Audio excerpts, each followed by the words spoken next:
Hello, good evening, and welcome back to another episode of Minds on Guard, where we're learning how to guard our minds against all of the manipulations and attack that plague our daily lives here in the 21st century, whether that be through the media, social media, mainstream news and print media, all of the ways that our minds come under attack today. Recently, we have been discussing the need to accurately contextualize ourselves and how that effort will provide a firm foundation from which we can begin to build our understanding of reality and just who we are within the context of creation. A really great phrase to carry throughout our daily life, which really encompasses the work of self-contextualization, is taking every thought captive. We are called to do this in Scripture, and when we respond to that call by actualizing the means by which we take our thoughts captive, we're making great steps towards fulfilling our purpose in God's creation.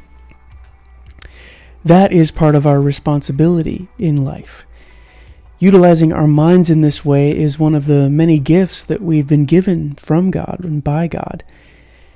The fact that it is a gift that's given by the holy and perfect God of the universe means that we should cherish it and develop it and guard it with every tool at our disposal. Unfortunately, as we have been discovering through our series on the education system and the many ways that special interests have sought to corrupt the minds of the youth of each new generation, we find ourselves in really a sorry state of affairs when it comes to fulfilling our responsibility to develop and maintain our minds, generally speaking. Society is in trouble, and there have been many great efforts made to dumb down the broader population in order to exact many varied and complex methods of thought and behavior control. One of the most effective methods that has been rolled out into American schools is the systematic destruction of how we learn to read and speak our language. Literacy rates in this country are currently at an appallingly poor level, and the damage that's been caused by the declines in this area of society really cannot be overstated. The book Crimes of the Educators examines this topic in really great detail, and we're going to use it to some degree to help gain an understanding of just how important reading and understanding language is when it comes to being able to think and reason well about reality.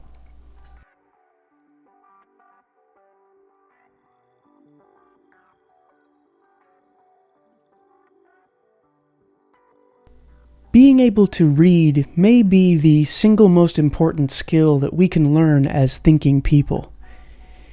Even more important is to learn to read the written language of the country you live in and speak every day. To be a literate person is a truly great position to hold. It provides a kind of freedom of thought and expression that really is extremely valuable. For centuries, millennia even, only the very rich and people of royalty or nobility could read and write in their native tongues. And it was this skill that made certain that the poorer classes would stay separate, being unable to rise up from their stations to that of the nobility, a fact that still persists even into today with various alterations to the details within certain cultural contexts. Something that troubles me greatly is the fact that we as a society know that the ability to read and write carries a high degree of importance, or at least we should know this, and yet the issue of our continual decline in literacy is hardly discussed at all.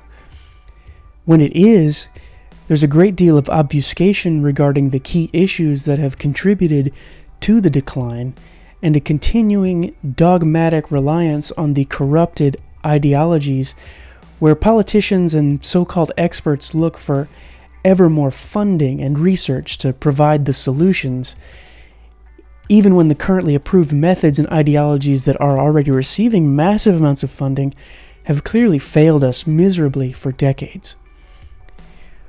Now, why is learning to read a written language so critical to being able to think well? Is it not enough to simply be able to speak and converse? Does reading really matter all that much? What is going on in the institutions of learning that is harming our collective ability to read and write? How have we fallen so far, and can we turn things around to help the future generations gain the freedom of their minds to live full and meaningful lives? These are very important questions that we're going to examine here in the coming videos.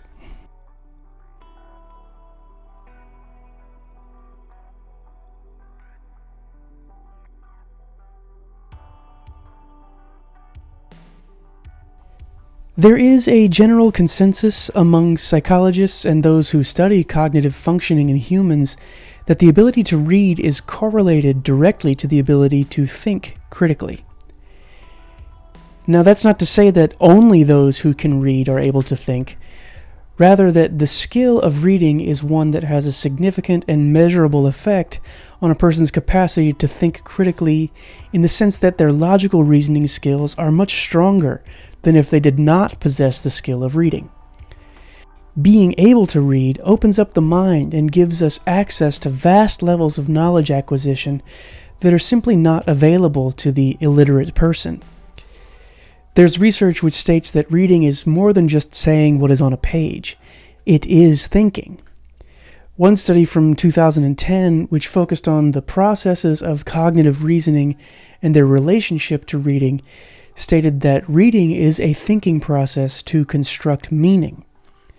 When we read, we are exercising and developing our ability to make inferences and develop meaningful connections between the information in any given text and pre-existing background knowledge existent in the mind of any reader. The more we read, the more information we take in, and the greater our level of background knowledge becomes. As we grow and read more and more complex texts, and become exposed to deeper and more sophisticated concepts and ways in which people have understood and thought about reality, we're actively expanding the well from which we're able to make logical inferences.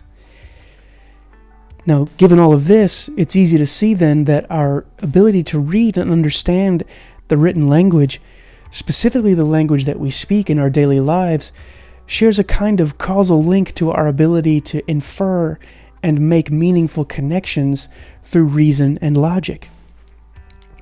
What's more, the ability to write in our native language provides the means by which we're able to express the depths of our reasoning skills. Writing is a direct extension of our thinking processes. The more developed our capacity to write and articulate our thoughts through language, the more we will have developed the connections between the information contained in our knowledge stores and the meaning and truth values that are applied to that information.